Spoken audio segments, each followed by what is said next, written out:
All right, and welcome in. We're going to try to get the other streams in here real quick before we get going, but got a great show planned for all of you here tonight. Are we good to go yet here? And I think we're good. All right. Well, welcome in everyone to Building the Broncos. I am your host, Carl Dumler, and got myself a special guest here tonight. We've never done a show together, so I'm kind of excited to see how this goes. But I've loved listening to your show, Tom, or Thomas. I guess, do you want to be called Tom or Thomas? Either one works. Either one's all right. Well, Thomas, it sounds very professional. We'll go with that one. But wearing the Tom Nalen 66, and yeah, that looks great, and it's true. That man should be in the Hall of Fame, big time. Definitely. And but yeah, I'm so glad that you get to join me here tonight to talk about the Broncos and kind of break down this past game. And it is a little bit frustrating, obviously, where the season has gone compared to where we thought it was going to go. But Thomas, how are you doing, bud? I'm doing okay, man. I really appreciate you having me jump on here to. How about with your show tonight? I really enjoy jumping on with anyone that's Mile High Huddle shows. So it's good. I'm doing good. I'm all right. I'm not happy about the Broncos, of course, but everything else is going okay for sure. So thank you. Yeah. Well, yeah, guys, we got a great show for you. Like I said, we're going to break down the game, both the good and the bad. There was some good, so I just want to make sure that we keep that in mind. Our show, we like to got to keep things as much positive as we can, because it's not always all bad. It's not always all good. And so we're trying to find that middle ground to really break down this entire team. And, talking about breaking down this whole entire team, like I said, you're wearing that Tom Nalen shirt. Man, the Broncos could have used Tom Nalen last night. Yeah. I think their offensive line, especially the left side, played very poorly last night for sure. Yeah. Yeah, there's plenty of throws where Russell Wilson was guy in his lap kind of thing. It looked like Calvin Anderson just getting driven back right into his legs. Lloyd Cushenberry on that one throw where KJ Hamler was wide open down the field and Russell Wilson couldn't quite get his entire arm into it. And it's frustrating to watch all of that. And speaking of protection, I did want to let you guys know that tonight, Broncos country, if you're like me, you're increasingly getting more concerned about cybercrime with people stealing your private data and invading your privacy. But I'm not tech savvy at all. That's why I now use NordVPN on all my browsers, whether it's my desktop, tablet, laptop, or phone. VPN stands for Virtual Private Network, and NordVPN protects you as a one-stop shop for all things cybersecurity. It's incredibly easy for me to use, which means I don't have to be an MIT graduate to figure it out. With just one click, I'm protected. It's very intuitive to use.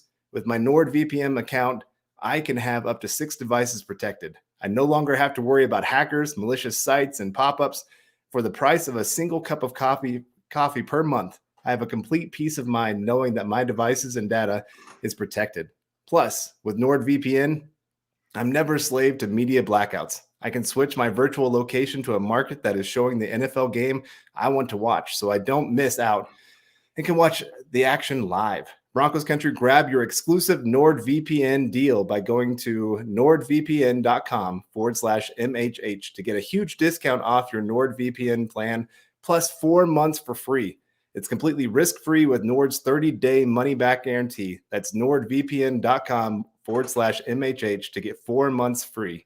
Like I said, guys, that's better protection than you could ever get from the Broncos offensive line right now. Make sure you guys head over there and use that. And like I said, I guess, how about we start on the positive side of things here? Or, well, before we get to that, let's get to the chat here a little bit. And just wanted to welcome everybody in for a second here. I see we got, of course, Jay Kazard coming in, Mile High Mike, William Catalano, Dylan Von Arks, helping out there in the background. Always appreciate that. Kevin Gray. Let's see who else we got in here. We got Jamie as well. Mike Woodward coming in. And I like I wish I had more faith in Russ moving forward. I just feel he is not the guy. I just do not see a 180 turnaround happening here. Yeah, we'll get into that as we dig into the Broncos and where things can go with Russell Wilson. Is he really just falling off a cliff and the Seattle Seahawks just got the deal of the century from the Broncos?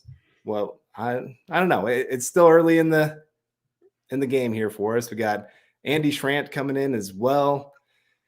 Jeremy Bales, Diamond Rattler, always good to see you in here. Nick D. Let's see, Tanya Bowman as well. Ryan Slavic. Just trying to get through all these. Biggie Bronco, Greg Smith, Jeremy Shawn as well. Alabama Shagreen. I'm not sure if I've seen that one before. Colin Wood. I saw Paul earlier. I think he's been around probably the longest of following Nick and I. And so just always appreciate seeing him in here. And yeah, guys, we'll get to all these comments as we go throughout this, but I did want to get to some of your positive takeaways from this game. Where would you go right off the bat for talking about positives? Well, it was positive that Russell Wilson looked good for a quarter. I mean, that's some promise. Yeah. But obviously, I mean, the defense is definitely a positive. I mean, they're playing far better than I expected early on. I mean, they've got Patrick Surtain just is playing, like the best cornerback in the NFL. Baron Browning, impact player. I mean, they've got some solid players on that defense, and they showed up. I mean, they showed up against the Chargers last night, or I guess it was last night. Today's only Tuesday. Man, yeah, they showed up. I mean, they held a team that was scoring points to 19 points, and that was including overtime. So, I mean, for me, that was a huge positive because I thought they were gonna have to, hold them to 24 or 25, something like that. So that was great. Yeah, I'm with you there. And, it was even with, you're missing Josie Jewell. Ronald Darby goes down with his ACL tear. Probably one of the worst players on the defense was actually Justin Simmons last night. Yeah, he looked rusty. He was very rusty. He missed a few tackles. And so just like you said, being able to see that of you're missing some of those key guys. And really the only offense that the Chargers had was Bronco penalties. Right. That's about the only way they could move the football. Yeah, one of their drives was all penalties, pretty much. I mean, it was pretty sad that's how to get it. I mean, Damari Mathis, he got quite a few penalties, like 4 pass interference, which is a shame. But the nice thing about that, another positive you can take from that, is he bounced back. He didn't get down. He still made some plays. So, I mean, he's a rookie. He's going to make mistakes. So there's a positive that he wasn't down and just starting getting burned. I mean, he really came up, even though he got nailed a few times. Yeah, obviously you're going to hope that as he goes back and watches this tape, he can learn from it. Because a lot of those plays, he was actually in perfect position. I'd say there's only one of those pass interferences where he was really out of position, trying to run to catch up and kind of ran into the guy. The rest of them, he was in position. You just got to learn where your hands can be. You don't have to be that physical at the point of contact, and just trust that you have done well at your job. Yeah. You see those rookies that kind of just panic in those moments and they just start grabbing, even though they've done their job well. And so, yeah, I'm excited for him moving forward, but it was not a great game for him. Yeah. And if it was, I mean, that cornerback position, if that was somebody else, if that was Pat Surtain on a couple of those, they probably wouldn't have thrown the flag. They would give him the benefit of the doubt, but he's a rookie. They threw the flag right away without even a second thought. So he'll learn. And I think he's got a lot of potential, which is good, because I didn't think he was going to amount to a heck of a lot. So, yeah. All right. Well, we got Phil coming in here. Phil's been around for so long. I appreciate you, Phil. Always contributing and just being a fan of our shows. He says, good evening, Tom, Carl, and Deacon Scott. Loved Browning's play last night. Mathis is rookie, but shows promise. # go Broncos. # MHH for life. Yeah, like you said earlier, Browning, man, that guy is a budding star for this team. Like, he's not a backup guy. He is a true starter. And I know Randy Gregory, when he'll come back, he'll go back into the rotation kind of thing, but still, you love that you can have 3 guys on the field that can get after the quarterback, go make great plays, and just his ability to even drop back in coverage. I mean, he had that interception, then he fumbled it, of course, but he can get into position. He has enough athleticism to chase guys down the field if you need him to. And we got Patrick Witzy coming in saying, afternoon, sirs. And it's evening for me. It's dark outside already, but appreciate you being here. And yeah, so Browning, I'm so excited about his future. You know, you've got him locked up here now for this season and another 2 before you got to worry about paying him, which Randy Gregory will be out of contract about that point.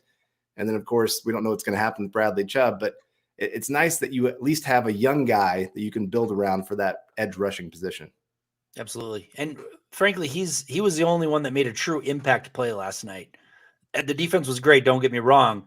Surtain was great blocking. That was huge. But the only impact play was that interception, and that was Browning.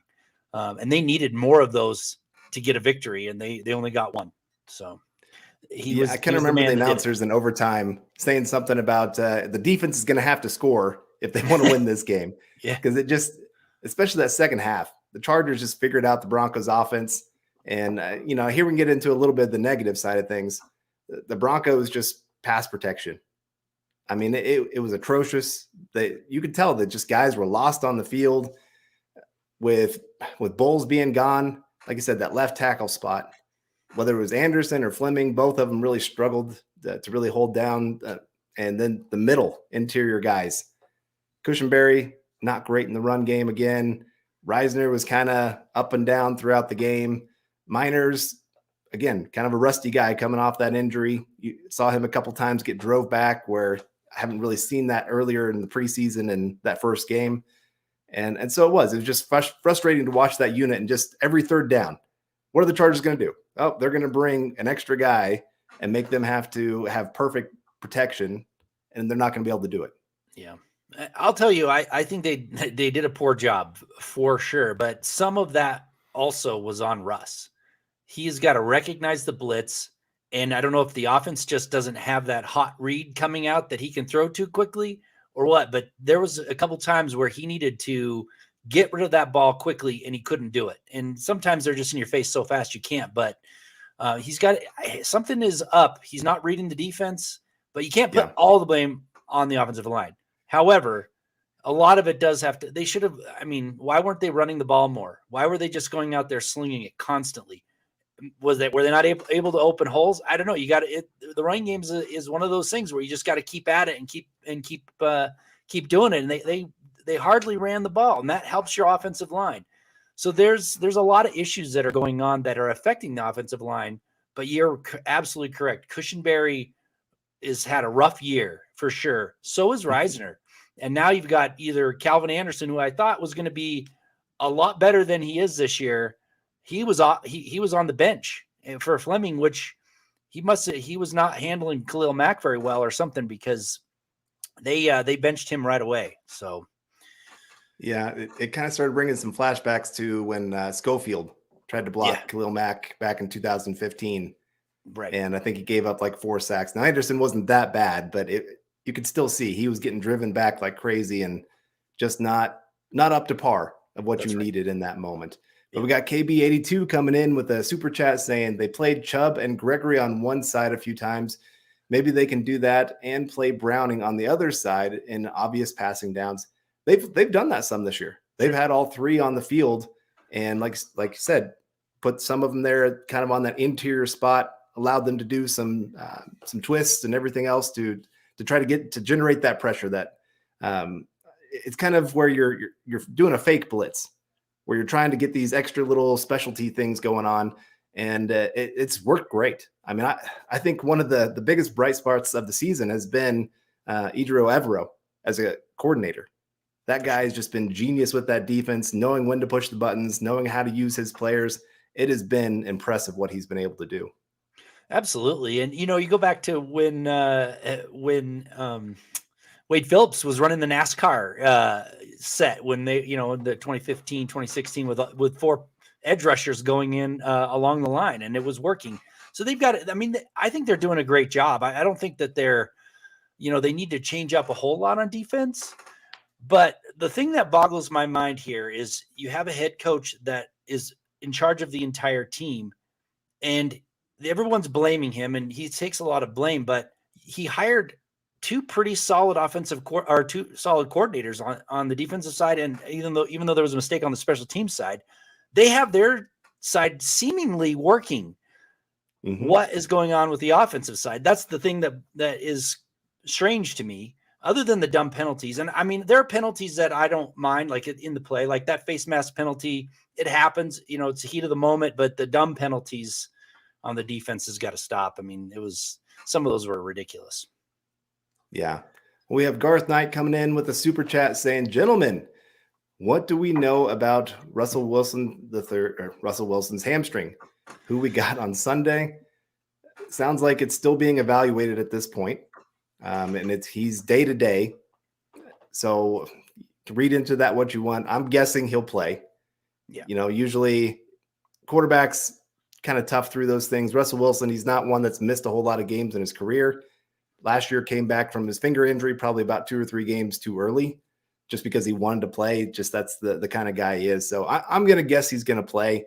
If not, it's going to have to be Brett Rippon. And it's been kind of crazy. There's been some people out there talking of the Broncos would have their best offensive day with Brett Rippon out there just because they think I don't know. I don't think that would be the case. I think you'd still see a lot of the struggles on the offense. Rippon had a decent preseason, but it's pretty much he would complete a really deep ball that would really enhance his stats.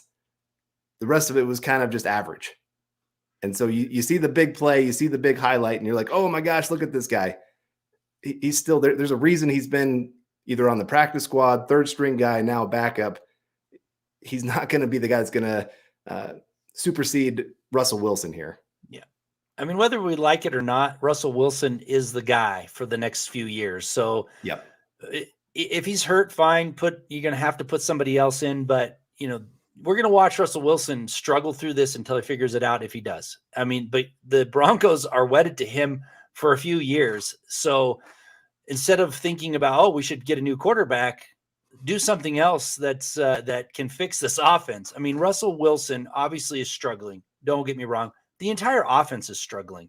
Jerry Jeudy is struggling. The offensive line is struggling. The running backs are struggling. Everybody really, I mean, it was tough. They were having a hard time getting open. I mean, sometimes some of that scheme, but some of the offensive, the wide receivers were being covered really well.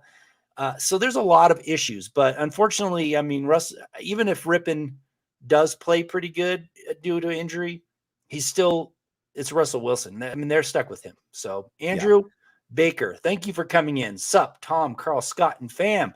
Must be the law of what can go wrong will go wrong. Scott, smack my head. BTB for life. That's funny. Yeah, that's the way it feels like, right? It feels like everything's going wrong. And I actually wrote an article about how they've just had terrible luck. And they have. Injuries that's a huge one. And then just the fumbles, the strip sacks bouncing into the offensive line's hands. It's like they have had no luck whatsoever. So thank you for that comment. I appreciate it. But yeah, that's what it is. Yeah. You hope the law of averages balances out in the second half of the season for the Broncos, where they start getting some of those lucky breaks to go their way. But, and part of this is it's not just that they're unlucky. It's just that they also, like you said, they're undisciplined, which leads to some of these things showing up on the field. But we have Stu McPeak coming in. Stu, really appreciate you here with the 1999 super chat saying O-line certainly didn't help. Yeah, like I said, it's a lot of things. And that's why it's not one of those you can go find one player, bring them in, and the entire offense is fixed. Right. That's not going to be the case here. The scheme is having some issues where they're at times getting too tricky at times. Like, get the basics down first is kind of my thought. Learn the basics, get everybody on the same pages with those, and then you can start adding in some extra things. But sometimes they go away from what's working.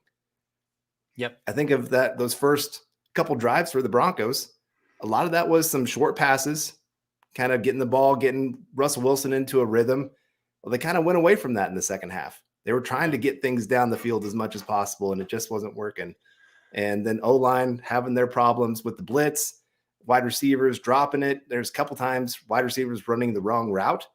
Like the one, I think it was right at the end of the half, where Jerry Jeudy didn't even realize the football had been thrown to him. Yep. And he's kind of looking around like, why is everybody stopped? And it's already gone over his head. So those kind of things, it's all combining together to bring us this really bad product that we have on the field. Absolutely. I mean, there's a lot of issues, and you're right. They need to get back to the basics. They really should lean on their running game as much as they can. And I know they're not running well, and I know that, but just the fact of running the ball keeps the defense honest, right? The defense had no, until the very end when they didn't expect them to run and they made some yardage. They had no respect really for the running game. They were all over the wide receivers. I think you're right. Get back to some basics and get some, get the running game going, do some rollouts, get Russell Wilson on the move a little bit. I mean, he obviously, and people are saying he's washed. He's not, he's struggling, and all great quarterbacks have some bad years. It's just the way it is. Hall of Fame quarterbacks, you look at them all, they all have some bad years. He's struggling right now, but he came out with a good offensive plan, and he was 10 for 10. He looked like he was his old self in the first quarter, and then it just went away. Whether that was changing up of the plan or whatever, I don't know, man. It's frustrating as heck. Gary Line, thank you for coming in from Facebook. Appreciate it, man. Thanks for the support. Thanks for supporting this show that I'm just happening to be on. Yeah, I just really appreciate Thomas coming on. Nick got an opportunity of a lifetime, I guess, is the way he kind of put it. He got to go hike one of the hardest trails to get, to be able to get a ticket to be able to go on. And so hopefully he's having a good time, being safe out there, and just enjoying, because that man loves to climb anywhere and everywhere. He's been trying to get me to come out there and do a climb with him. I don't think I can hang with that guy. But anyway, that means that we get Thomas here tonight. Appreciate that. And appreciate all of you guys being here as well. And I know there's a lot of frustrations. I'm feeling it. I had a few people contact me today, that some Broncos fans, some Chiefs fans, of course, wanting to rub it in of how bad the Broncos have looked at times. And it's, like I said, it's going to take some time. I remember the Packers, when they got their new coaching staff come in, Rodgers didn't look great when he first started off with this offense. There was about 8 to 10 weeks where it really took them time to get into everything. So like I said, we got to have a little bit of patience. I don't think we can fully make any kind of assumptions on where this team is going and how good or bad they are at this point. It's just give it a little more time, which I hate saying that, because 2-4, you feel like the season's over. It is hard to say that. It's hard to hear it, man. And I've been trying to be as positive as possible, looking at the bright side of things. But let's be frank here. I mean, the Broncos season is if it's not over, it's on life support. I mean, at 2-4, there have been a few teams that have gone to the playoffs. If that's what the ultimate goal is to get the playoffs and go to the Super Bowl, which it should be. And that's what they were saying. This thing's on life support. I mean, the Broncos have done it with the team with Tim Tebow, turned it around. They think they were 2-4 and maybe 2-5, turned it around, went to the playoffs. But the thing that I want to say is not giving up is super important here. If the Broncos just flat out give up and look terrible, that's going to be harder to overcome the next couple of years. But if they continue to plug away at it, show some improvement, maybe they don't go to the playoffs, but they stick it out. Russell Wilson gets better. The team gets better. The next few years you're going to see success come. Right. Blowing it up isn't an option, because you're wedded to Russell Wilson, and you want to blow it up and wait 3 years to get some draft picks that might work out or might not. And then, by that time, Russell Wilson's already old, and it's a done deal. So we're stuck with it, but they need to stick with it. They have to. Yep. All right. Well, Gary, again, thank you for the stars there, and appreciate all of you guys that have contributed already to the show. And, I know it's been hard to support the Broncos, but we appreciate that you guys just all the time support us, no matter what's going on with the Broncos. So thank you all. And we got Lilo coming in saying, even if Russ gears versus Jets, Ripien is a better choice. He's 1-0 against the Jets. Offense is abysmal. Get there behind together, and Hackett needs incentive. Was that the game where he threw like 3 interceptions and they still found a way to win it? Yeah. I mean, Lilo, that's all. Thank you for coming in. Appreciate this. It's wonderful to have the support, but I don't think any quarterback can step in here unless it was Aaron Rodgers, who's comfortable in the system and play really well. I mean, he might. I don't know. It's a stranger things have happened, but this is Russell Wilson's offense. And frankly, he helped write the playbook. So having him not perform is a humongous surprise to me. But I think they're going to, unless he's hurt, which he could be, and it may go with Brett Rippon. I mean, if people are talking about, oh man, they'd be better off Drew Lock and yada, yada, yada. They wouldn't be. This offense has not been playing well as a whole, and one quarterback isn't going to fix it. That's my take on it. And they're stuck with Russell Wilson. I don't know what your thoughts are, Carl, on that. Yeah, you're right. For better, for worse, you've got him at least for 3 years, that $245 million contract. Money talks in the NFL. You can't just say, okay, you know what, we're throwing this away. No, they're going to give him some time here. And like I said, they don't even have the draft picks to really go make big changes at that quarterback position right now. And we got Lilo come back in again saying, Emmanuel and Nick debate about Broncos offense last night. Give them some time. Time is running out. Do you agree? Yeah, well, for this season, yeah, you're right.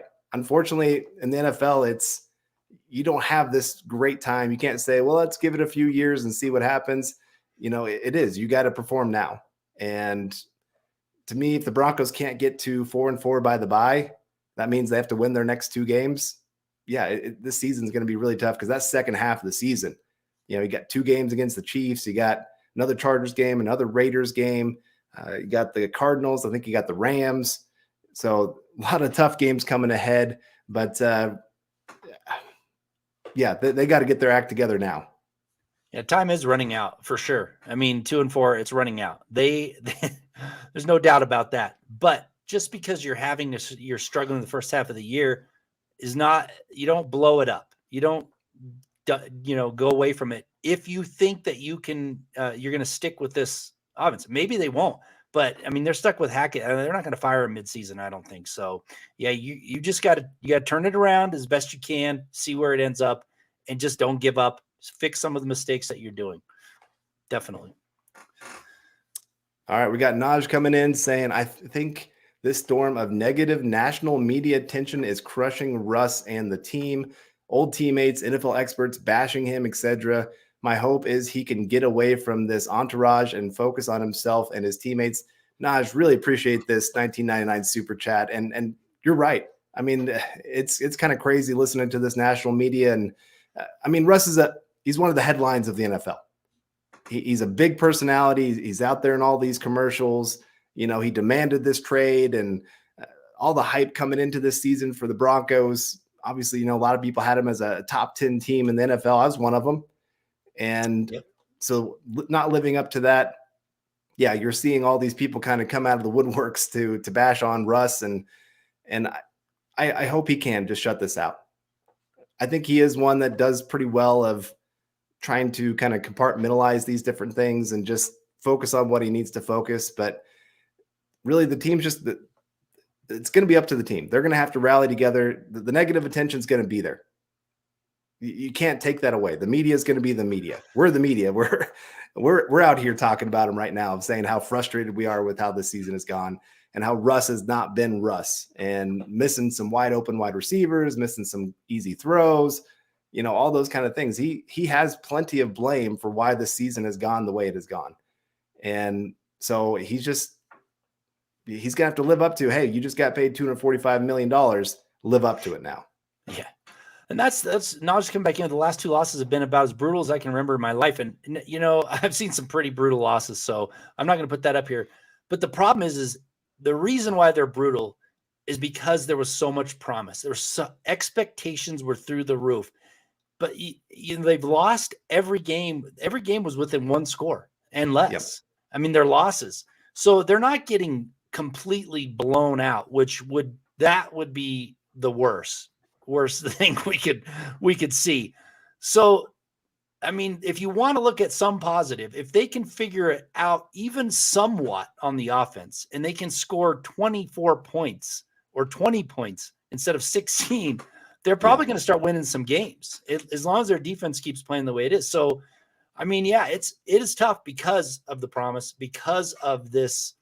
I mean, I had expectations sky high, and man, when they lost last night, I was down, really down, because I love these Broncos. I've been watching them 40 years, and I've seen some brutal ones, Super Bowl 55-10, brutal. So there is a little bit that we can glean from this, but the players have to make plays. I mean, we can blame Hackett, which we should. He's definitely, but they have to make a play. If they could have made one play last night, they probably could have won this game. One play, one positive play, and they didn't do it. Right. Well, I think of, the Broncos have the most drops in the NFL this year so far through 6 weeks. That can't be blamed on the coaches. That's a wide receiver. Here's your hands. Here's the ball. Catch it. And penalties. You can blame that on coaching some because of how undisciplined, but some of these guys, these guys are professionals. You got to know, like Purcell last night, guy's out of bounds. You don't just jump on his back and add an extra 15 yards to that kind of play. That's easy 101 football there. Yeah. So he wasn't a rookie. This isn't his first coach. He's been through a lot of coaches. So, I agree with you. And the one thing that bothered me the most last night, it wasn't just that Montreal Washington muffed the punt. From my angle, and I could be wrong, he looked like he flopped, like he's some sort of NBA player trying to draw a foul. Man, I don't like it when players just kind of give up and hope for the flag. Like, you keep playing, and that's what they need to do, is keep playing. He should have tried to catch that ball. If he dropped it, fine, but don't just flop and then give up. That's what bothered me the most about that. It probably should have been a penalty, but it wasn't. You can't expect it. And that's coaching. To me, that's coaching. Is you as a coach, you need to tell them to play all the way through the play. No matter what happens, keep playing. And Montreal's a rookie, so that's somebody that can take that advice to heart and learn it as he goes along. But that was rough, and that's part of the reason why people are down on the coaching, maybe, other than the play calling. But some of those plays, they were working. So, yeah, and like I said, there's been plays where guys were open, they were set up to work, and just they just didn't execute the way that you needed to make the actual play work. So we got Garth coming in again saying these last two games were Game of Thrones brutal, but Game of Thrones usually cuts off a head in milliseconds as opposed to 60 minutes of torture. Yeah. So I had a meeting last night, and so I missed the first half of the game, the actual good half of football for the Broncos on the offensive side. And the guy sitting next to me had it pulled up on his phone. And so he's sliding me a piece of paper going, Broncos up 3-0, Broncos up 10-0. And I'm just like, just stop doing that. I tried to focus in my meeting here. And so then when I come back in the second half, yes, that is complete brutal football, watching that offense go 3 and out and take all these sacks and all these, horrific penalties that just completely set them back of anything that was working. And so, yeah, I finally got to watch the first half today. And so I kind of got at least a little bit better mood. First half they were winning. So in my mind, at least right now, they're winning. But you're right. These last two games, especially losing in overtime, you have the game secured. This last one, to lose that way of a muffed punt again, a second muffed punt because the special teams unit couldn't get on the same page, couldn't get people cleared out of the area. Those kind of things of just, you're destroying yourself. Yep. The Broncos really have been, I would say, the more talented team. If you look at just like pound for pound talent, take away all the coaching and everything else, the execution, talent wise, the Broncos have been better. I agree. But they've destroyed themselves week after week. The penalties alone, and I think I tweeted this out, they could have probably, they could break the record for the most penalties probably this year, but most of them are boneheaded penalties. Like things they're shooting themselves in the foot every night. And all they really needed last night was one person to step up. And it's supposed to be Russell Wilson, but he didn't do it. He couldn't. And that's on him. You've got to scheme these players open. You've got to do things, but somebody has to step up and make a play, and nobody can do it. And that's why they're losing the close games every time. They needed somebody to make an impact, and they couldn't. And that's why they've lost all of these close games. Right. We got Naj coming back in again. Thank you so much, Naj, for all of your support here tonight. Saying one thing I've noticed is they don't roll out Russ at all or move the pocket. What do you think that is? Well, I think it's a couple things. I think it is, one, a little bit of the stubbornness of Russell Wilson. that he really wanted to come in here and prove he could be a pocket passer. I kind of remember when Washington had RG3, and that first year, like they pretty much took his college offense there at Shanahan, took his college offense and said, that's what we're going to run. They had a ton of success. And then all of a sudden RG3 and his agent came to Shanahan and told him, hey, we want him to prove that he can be a true professional, run it from the pocket, do these kind of things. And yes, he was coming off of injury and all those kind of things, but still, that's not who he is. Right. And so I think Russ has to figure out, hey, maybe what I was in Seattle, maybe that really is who I am. It was very successful. It worked, got guys open. I made the right throws. Yeah, I'm not going to be the drop back 40 times a game and throw for 350 yards every night and 4 or 5 touchdowns every week. I'm not going to be that guy. But for my team to win, I guess I need to maybe go back to some of those things that work. So I think it is a little bit of the stubbornness of Russell Wilson. I think it is also the coaching staff trying to support that and not just stepping in saying, hey, you know what? It's not working. We got to change. Well, and they came from Green Bay with Aaron Rodgers, a pocket passer, and they're trying to fit Russell Wilson into that. They need to make a change and do the right thing. I mean, they blew it up, and I'm sorry I'm bringing up Tim Tebow because he wasn't the reason for that success, but they blew it up, 5 games in the season, made an offense around him, and it worked. It got him to playoffs. I mean, they lucked into it. Don't get me wrong. Yeah. But you need to make that change. So, yeah, I think they've got to do something to get him on the move a little bit more. Lilo, thank you for coming back in with another super chat. We appreciate it. We really appreciate it. Broncos lost margin of 7-3 per game, which is shocking, but never a blowout. Jags and Jets games next. Hopefully they can go 4-4 by the bye week. They've got to go 4-4. They have to be 4-4 at the bye week, or they're really in serious trouble. And not just for the playoffs. They're in serious trouble of if they're losing by week 7, that Peyton might get ready to trade somebody away. I don't know if he's in that mood or what, but they've got to show something in the next couple of games for sure. I don't know when the trade deadline is exactly, but it's fast approaching. Yeah. And we got Lilo coming in again with another super chat. And I love the Star Wars picture there saying Simmons was awful last night. Hope he bounces back. Yeah. Awful is a really big word there, and it can have a lot of varying degrees of it, but you're right. Missed some tackles that could have stopped a couple drives there. A couple times arriving late on some coverage plays where usually he's never late and he's always in that right position to make a play. And I'm not worried about Simmons. I mean, he's one of the top safeties in football for a reason. He's smart. He's athletic. I think you get him another game or so under his belt, he'll be right back to old Justin Simmons. And if you can get Caden Stearns back as well, got that 3-headed monster at the safety position, Broncos could be really cooking there in that secondary. And we got Phil coming in with some stars saying, I have stopped watching the after-game pressers. I think I have the gist. We got to play better. It's on me. I have to do better. I will have to look at the film. Yeah, every coaching staff does that after a loss. They obviously they can't really voice all of their frustrations in that moment, and a lot of it's got to stay behind closed doors. I just always remember, who was it? Vance Joseph, that would always be like, well, we had a great week of practice. Yeah. Okay. But you keep losing. What does that even mean? Yeah. But we got Robot of Doom. With you. I agree with him. I can't I can't watch the coach speak and it's just, there's nothing that they could say anyway to make us feel better, unless they were like, hey, we're terrible. And then you're like, well, we feel better, but that's still, you're terrible. So we don't feel very good anyway. Yeah. We got Robot of Doom coming in off of Twitch saying, and the thing that truly sucks, we don't have the draft capital to get some top O linemen and to trade for some, and we might have to overpay for O linemen in the offseason.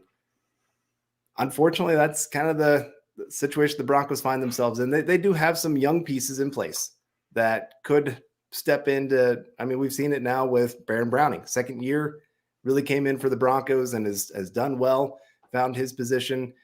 They drafted Wattenberg this last draft. He could come in at that center position. Maybe that's a huge improvement. You really improved that center position. And Miners, he's just coming back from injury. I think we saw in that first game, he showed some huge promise before he went down. I think he's going to be a great player for the Broncos moving forward. So I think you could maybe have a couple positions there. Garrett Bowles coming back from injury. We'll have to see if the Broncos want to take on his cap hit or not. Yeah, the rest of the positions, it's up for how the Broncos are going to go about this, and might have to overpay. Might just have to depend on a mid-tier draft pick and just hope that they can turn into something. Yeah, I think Billy Turner might have some promise, and maybe he'll come back for another year to solidify that right tackle. I don't know. We're not going to see any big moves to go after offensive linemen until free agency, but they're going to have to do something. I mean, they've locked themselves up with Russell Wilson. It's just the way it is. So they're going to have to do something to protect him. I think Cushionberry is the weak link. And I also think that he doesn't fit the offense, and that's why they're not running the wide zone as often as they should. Maybe they are, but it doesn't look like it to me. He's not getting to the second level. He's not coming off of his, the zone. Wide zone is, you read that offensive line or defensive lineman, and if he's not your guy, you get to the second level. And Cushionberry hasn't been able to do that very well, and Reisner has not either, which is a surprise because that was his kind of deal. He was very athletic. So it's a tough one, but also remember that this offensive line has not played together once as a whole. Like, really, the one that they're assembled now is not the offensive line that was in training camp. It just wasn't. And that takes some time to get some communication down, some timing down. So there's going to be some growing pains with that offensive line, but they can run behind Miners and Billy Turner, and they should pound the rock right behind those two as often as they can. And just see if they can get stopped. And if they can, then try something else. But I think if your offense isn't working, you might as well try something, I guess. Right.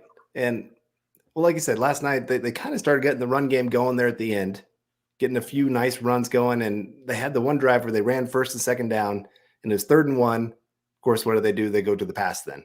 Yeah. It's like you're getting some push. You're actually having something work. And that's, I think, been one of the most frustrating things for me is they have things working, and then they just go, you know what, let's try something else and see if we can get it to work too. Right. I'm like, make them stop this first. Make them prove they can stop this and then go to something new. But they seem to just jump the gun. Yeah. One of the few teams with a fullback, right? Like, put them out there and line them up for a run. And then if you want to pass off it. So Lawrence Rivera, it's good to see you. I see you once in a while on my show in the morning, which is awesome. So should we cut Hackett and focus on getting new coach ready for next season? Half our players don't buy into it no more. We need change. What do you think, Carl? You think that's a prudent plan? No, I mean, I get you want to make a change just to make a change. And you want to send a signal to the rest of the team, hey, we're not okay with where things are at. I don't think cutting Hackett really solves anything at this point. Maybe you get a little bit of a jump on your future coaching staff and trying to find your next guy and all that kind of stuff. But right now, for me, I'd just keep him for the rest of the year. Like, yeah, if you decide at the end of the year, this is not your guy, and the new ownership says, hey, we want to be a part of the hiring of a new coach and get our kind of guy in here, and say you want to go after a big name like Sean Payton because you have owners that can afford going and getting that kind of guy and making a big splash, I get it. And Sean Payton, I would love to have him here in Denver. I don't know if that's going to be a possibility or not. But yeah, I would say give Hackett the year.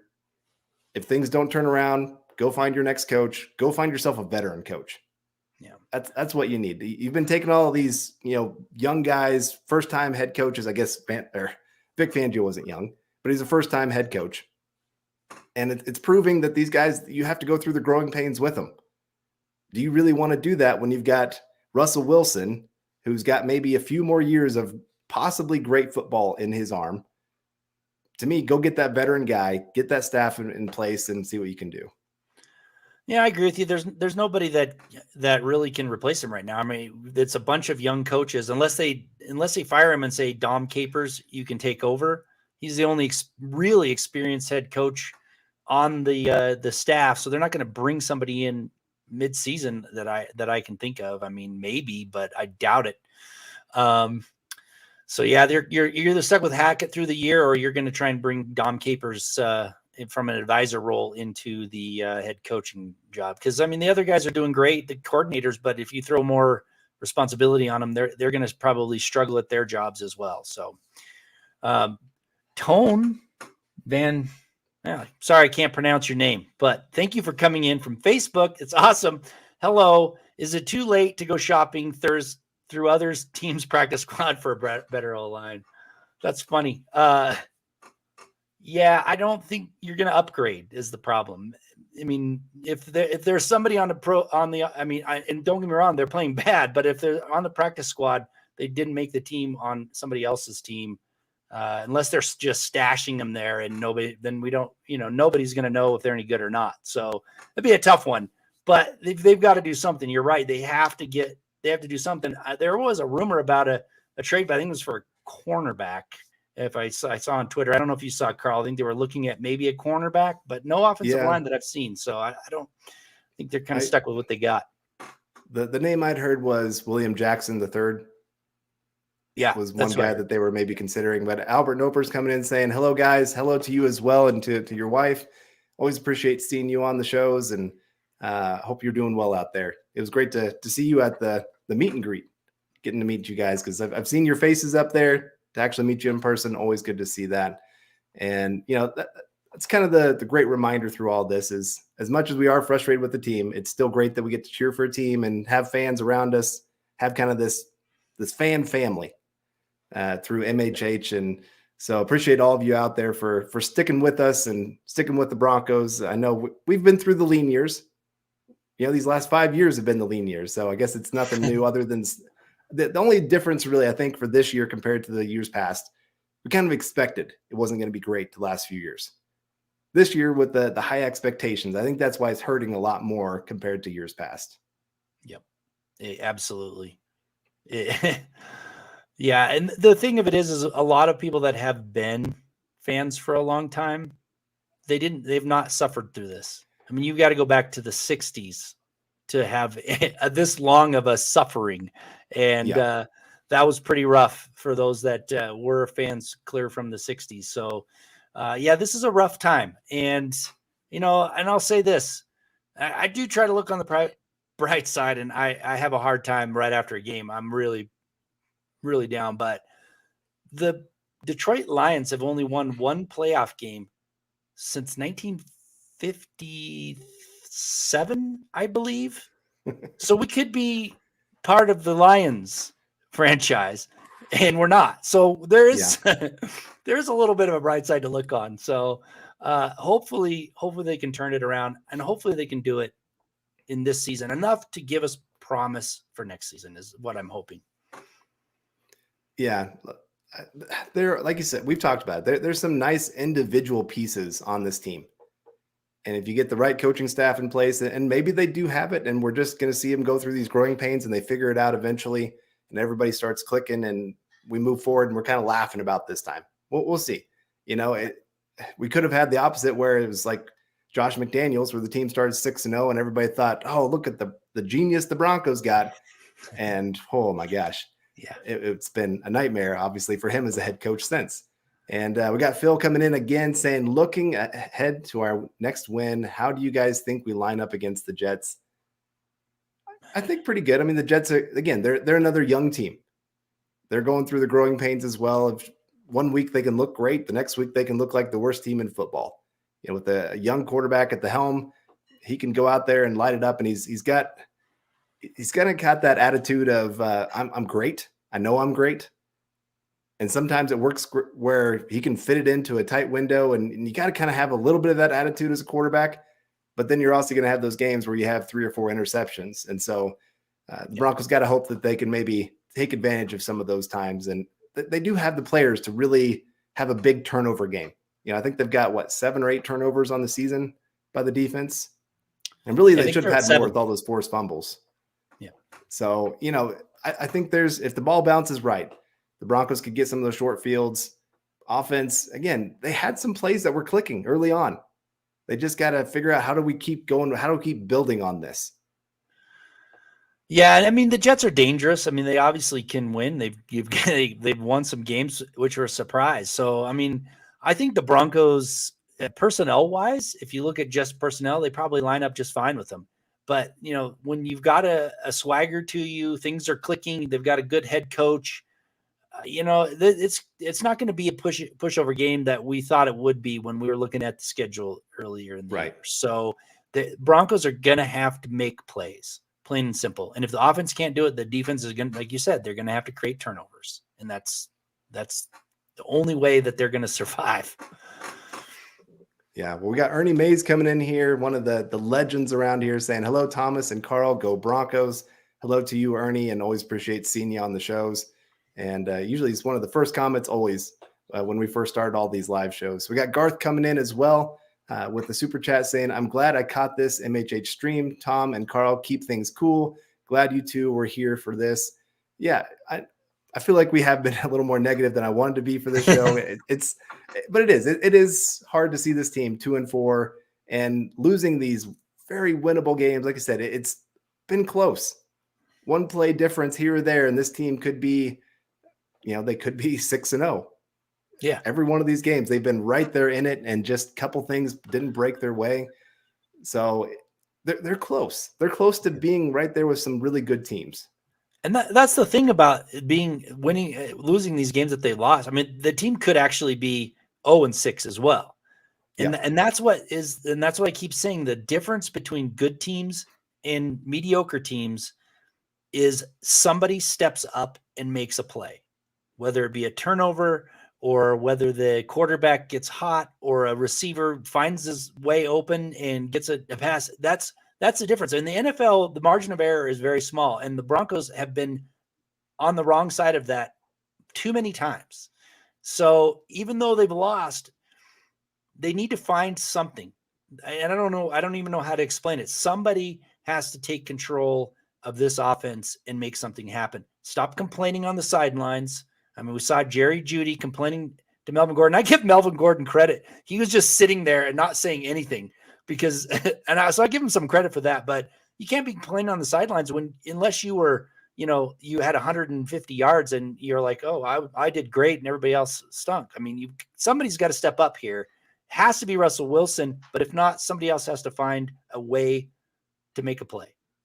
Yeah, that was, like I said, with me tuning in on the second half, and they kept flashing to Melvin Gordon, and I was like, did he fumble in the first half that made him where they just didn't want to play him? And I was like, nope, that's not what happened. They decided they were just done. He's third string. So it'd be interesting to see what happens with him moving forward.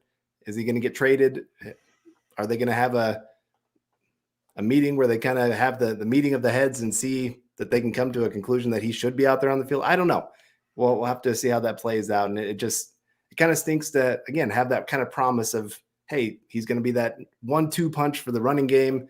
Broncos are going to just dominate in that way and then play action football. Just has not, none of that has really come to fruition so far. Yeah. And I was really expecting a little bit different offense, I guess, based on the West Coast offense principles. And I think that's the part where I kind of get the most, and sometimes they're open. So don't get me wrong. Russ misses them. He makes the wrong read. I get it. But there's a lot of times where it feels like the receivers are running the wrong route based on the West Coast route tree. Like they're reading the wrong route and they're just not there. Russ is holding the ball too long because they're not on the same page. And that to me is coaching. They should have had that ironed out. I mean, they didn't do preseason, but this is 6 games in. That should be ironed out, and it's still not. And that is interesting to me. Like, what is going on between Russell Wilson and his receivers? They still don't quite seem to be on the same page. Yeah, I think that's why you saw, especially after the first game of the season, Russ just really just locked in on Cortland Sutton. Yeah. Because he's the one guy he trusts to actually do the right thing on every single play, be where he needs to be. And even if he is double covered, I'm still throwing it to him because I know he's going to be running the right route.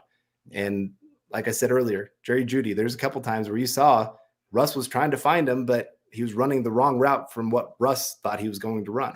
Yeah. And I don't know. It's hard to tell who's at fault there, who read the play wrong. Right. I'm going to guess it's Jerry Jeudy, just because Russell Wilson's been around for a long time and has made the right read a lot of times in the NFL. And, KJ Hamler, where's the disconnect there as well? There's been a lot of times where KJ Hamler's open, but obviously Russ doesn't trust him. Yeah. all those guys, they got to come together and figure out something to build that chemistry, build that trust, because it can't just be the Courtland Sutton show the rest of the year. Right. Well, I mean, he got pretty much taken out of the game. He hardly did anything on Monday Night Football, so you can't rely on him all the time. So I think it's a mixture of everything, like what you're saying. Yep. It's a mixture of Russ and the wide receivers. I think they're missing Tim Patrick a little bit. Yep. Then the nice thing was Dulcet came out and he looked impressive. I mean, he was a rookie, but he did look impressive. So that is nice going forward for sure. So we'll see. We got Naj coming back in again saying, I'm sure you bros watch a lot of film. How do you see the receivers' efforts on plays? Are they running hard throughout each play? I think they're running hard, but like I said, if they're not running the right route, so when Wilson's looking their direction and they're not doing what he expects them to be doing, it just throws everything off. And so I do think there's been times where Russ does get, like I said, locked in on one guy, and it takes him a while before he starts getting into his second, third read. By the time he does, they've gotten covered up. One thing I will say that they really need to work on, I've not seen it as much as I would like. Russ had a lot of great chemistry with the guys of the broken plays, where they understood Russ is probably going to hold on to the football. There's a lot of plays where just because I run my usual route doesn't mean the play is over. I see a lot of the guys run their usual route and then they just kind of stop. Yeah. And they don't expect Russell Wilson to get out of the pocket. And then when he does, he's like, well, nobody's open because they all stopped their route. So I really want to see them work on that part of it, where they're just saying, okay, scramble play, we got to start working back to the football. Or, if Russ says go deep, we're going deep on the play. They haven't built that kind of chemistry to trust that he's going to extend a play. And he hasn't for the most part. He has extended a few plays, but he has kind of sat in that pocket a lot of times and taken the sack or chucked it out of there and, incomplete pass. So, I mean, it is a little bit of everybody still not coming together. And I have to put that on the coaches. They have to get this taken care of, but they have to. I mean, I'm still in disbelief that they went out and got Russell Wilson and they still have looked this bad. I don't know, maybe I'm in denial, but I feel like it's at game 6, they're still looking this awful. It's hard for me to believe. It really is, but I don't think it's an effort problem. And we're talking, like that question, and thank you for that question. I don't think it's an effort problem. If you keep losing and you keep getting disgruntled, then you're going to see an effort problem for sure. But I don't think it's effort. I just think they're not doing what they're supposed to be doing on the field every time, whether it's the receivers on one play or Russell Wilson on another or offensive line. It's all out of sync. They're not all coming together in sync and all together on every play. And that, I think that's the problem. I'm with you there. And so, all right, we got Garth coming in again with another super chat here saying, is the Judy experiment not worth running anymore? How can you get a referral guy to hook up with a straight edge continually over 60 minutes? Well, I mean, right now, Judy is your second best receiver. There's no denying that. You don't have anybody else that you can sit there and look at and say, this is the guy that can come in. Tim Patrick, when he was here, great number 2. He was always in the right spot, right time, always made the tough catches. Like I said, the Broncos are really missing that. That was the guy for those third down plays that Russell Wilson could throw it up and expect Tim Patrick to come down with it. I think if there's one third down where he threw it to Jerry Jeudy down the sideline, and Jeudy, he's just not a jump ball guy. He's just not going to go make those kind of plays for you. And so again, it's just, you got to learn the kind of weapons you have, figure out what they do best, try to get them into those kind of environments and hope that you can kind of figure out some kind of offense to put together. But the Broncos are just, they're missing those kind of pieces. Like I said, the trustworthy pieces right now, where Russell Wilson can really just go out there and just know, okay, this guy's really going to do his job well. And when everything breaks down, this is where I can go. Yeah. And I think with Jerry Jeudy, when he does, I mean, there's oftentimes he's open and he drops pass. So there might be a little bit of mistrust because there were some plays that he would like to have back for sure. So I don't know. I mean, it's a combination of a lot of things, obviously, but again, like, when are they going to put it together? That's what everyone is asking, and most people have come to the conclusion that they're not going to. So they want to get rid of it all. Yeah. All right, guys. Well, it looks like we're closing in on an hour here for the show. Thomas, again, I just want to say thank you for joining me and just coming in here for building the Broncos. And every Tuesday night, guys, we'll be here. Follow us on Twitter. You can follow Thomas at Thomas Hall NFL. You can follow me at Carl Dumler MHH. Nick, again, he's out there climbing right now, but he'll be back next week. So hopefully we'll have better news to be talking about, Broncos victory to be talking about. But appreciate you all being here with us. And we've, of course, got the Building the Broncos show. The Twitter account is at BTB Football Pod. Make sure you guys follow us there on Twitter. And make sure you also head over to huddleuppod.com to get your hats. We got T-shirts. We've got coffee mugs for, the morning shows. I know you guys are out there doing the morning show, you and Scott and Nick. And give us a like on Facebook as well and YouTube. Make sure you guys are following, liking, and all those kind of things for us. It's huge. When you guys can get out there and share our show, it just gets us out there to the masses. So we really appreciate that. And also make sure that you don't miss Thomas's show, Legends of Mile High Podcast, Friday mornings at 7 a.m. Mountain Time to 8 a.m. Central Time. That's my time. So, what are you going to be talking about this week? You have any ideas yet? Or? Well, I just want to first say thank you for having me on. I really had a good time. It was fun. I'm not quite sure what I'm going to be talking about, but I almost always have some sort of history to talk about. Mile High Legend, which is a story that has historical connotation. So we definitely will blend history. Not quite sure what I'm going to be talking about on Friday, but there will be something. Okay. I was just thinking of like the Jets being this week, and I think back to the late 90s Broncos teams where in the playoffs, the Broncos played against the Jets there to get to the Super Bowl, and, great victory for them there. And, I appreciate, again, all of your shows that you've been able to do to bring a lot of that history back together to remind us. I mean, the Broncos have had just an incredible history. Definitely. I know these last few years, it's been frustrating, but we have to remember we've had a lot of really good years as Bronco fans, a lot of great players, a lot of great legends that we've been able to follow. You're wearing one right now with Tom Nalen. Right now the Broncos, I think, are building one in Patrick Surtain that maybe a few years down the road after he retires, you're going to be talking about him being one of those Bronco legends that we get to enjoy for the next, hopefully 10, 12 years. And so again, guys, make sure you're tuning in to all the shows. I think tomorrow it's going to be you and Luke coming in for Mile High Insiders. Yeah. And so you guys are getting a triple dose of Thomas this week. And nothing wrong with that. That's a great thing to have. So again, appreciate you, Thomas. Appreciate all of you being here for the show and just tuning in. Like I said, I know it's been a little bit rough, but just stick with us, guys. We're going to have a good time at least getting to talk some Bronco football. Maybe the product on the field is not going to be great, but the product here with you guys and all the chat and just all the contributions and just support you guys give, it's going to be top notch here. Otherwise, guys, so as Nick always says, make sure you guys choose kindness, choose compassion, and as always, go Broncos.